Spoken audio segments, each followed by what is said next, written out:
What's up, everybody? If you're a Warzone veteran like myself and you remember that disastrous Cold War integration, you may still have nightmares and PTSD about the DMR. Well, bad news for you and us that the DMR is back, sort of.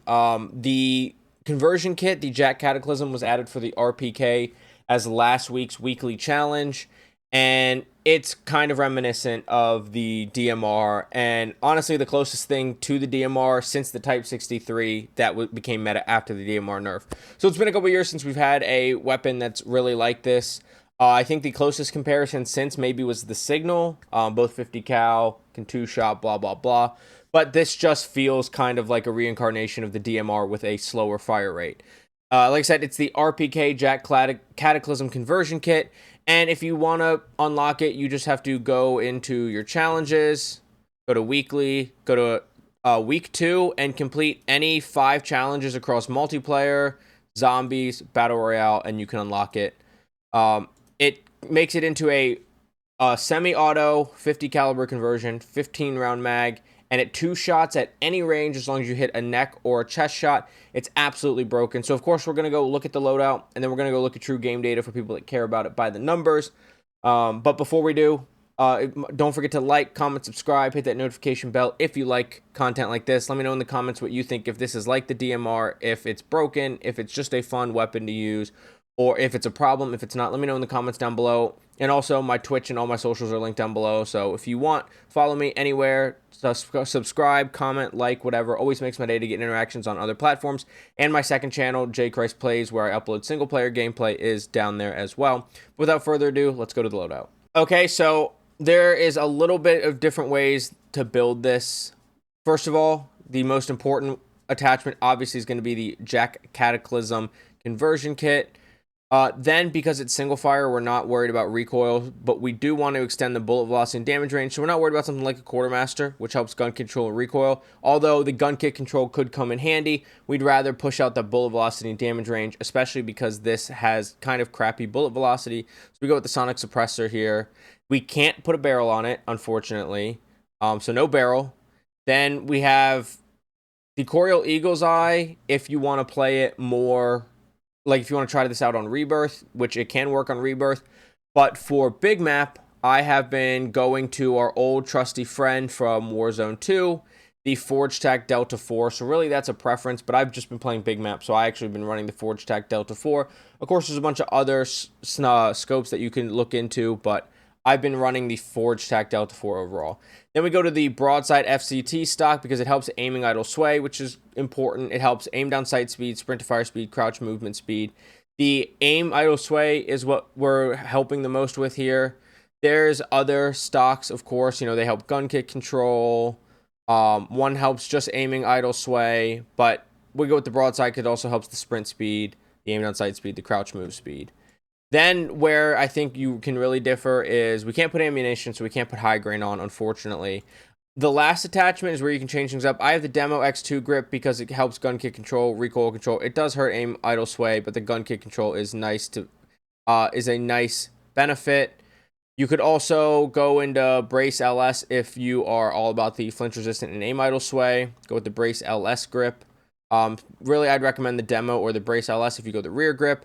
I know some people go to the underbarrels and they come over to the vertical stocks, and you have the Skeletal grip, which helps gun kick control, the Chimera Saphiric grip, which helps gun kick control. The Chimera Rin 03 vertical grip helps gun kick control a lot, but it's just kind of a preference thing because this thing doesn't have a whole lot of gun kick control and not a super fast fire rate, so it's not a big deal. This is the build I've been trying out. This is the other build that I've been trying out. Really, I just differ between those two. But once again, try it out for yourself. Try this loadout. Try it with the Demo. Try it with one of the vertical grips. But either way, it's not going to make a huge difference as long as you have the JAK Cataclysm, the sonic suppressor. Those are going to be your 2 most important attachments. So if you just wanted the loadout, that's the loadout. Once again, thank you for watching. Don't forget to like, comment, subscribe, notification bell, all that jazz. For the rest of us, we're going to go ahead and go over to True Game Data. Okay, so now we're over on True Game Data, and I have the RPK. I have the STG, which is your mid-range aggressive AR currently. It's the meta. I'll link that video down below going over the SVT as an AR build. I do have a sniper support build. but I'm going to link the long-range build down below. And I also put up a video recently of the TAC Eradicator, which is going to be your more passive, more long-range, big map AR meta. I'll link that video down there as well. We have the builds from those videos. We have the RPK that I just talked about. So we're going to go down to true game data. And remember, the STG is considered pretty broken for an AR right now. But if you look at the RPK, it's beating out everything until, was that 67 meters just about? And then it's only losing out to the TAC Eradicator here. And that's just chest shots. If you go headshots, things get a little bit closer. But of course, that'd be if you're hitting all headshots. But once you get at range, if you're hitting headshots, it's blowing everything out of the water. Same thing with neck, and actually neck shots or have an even bigger gap just because they're worth less on these other weapons. If you go combination, and we'll just like always use true game data's average percentages where 15 for head, 5 for neck, 27 chest, 20 for stomach, 13 for arm, 5 for lower arm and lower leg, and 10% for upper arm.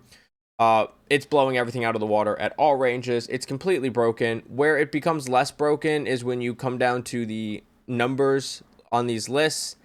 Bullet velocity 748 makes it harder to use versus 1,133 from the STG and 1,092 from the TAC Eradicator. So it's a good amount slower on bullet velocity, which is a problem. The fire rate is 132 rounds per minute. If we just go up here and we go to sniper rifle, we go to the cat that can one shot with a headshot at all range. I passed it. And we scroll, we go all weapons, we scroll all the way down. It's closer to the cat AMR fire rate than it is the TAC Eradicator or STG. That's not fair to the cat because the cat would have a quick bolt. Still going to be slower. If we go quick bolt, it's going to be the only attachment we throw on there. It is a little more than double the fire rate of the cat AMR, but look how much closer it is to a sniper rifle versus one of the ARs. So it's going to come down to whether or not you can hit your shots and hit them quickly because of this really slow fire rate.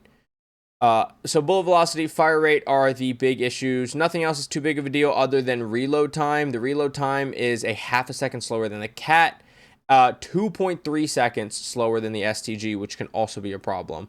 So there is some issues with it. It does give more target flinch than an AR, but a lot less than a sniper. So it's a weird combination of being kind of like a sniper, but having some AR qualities.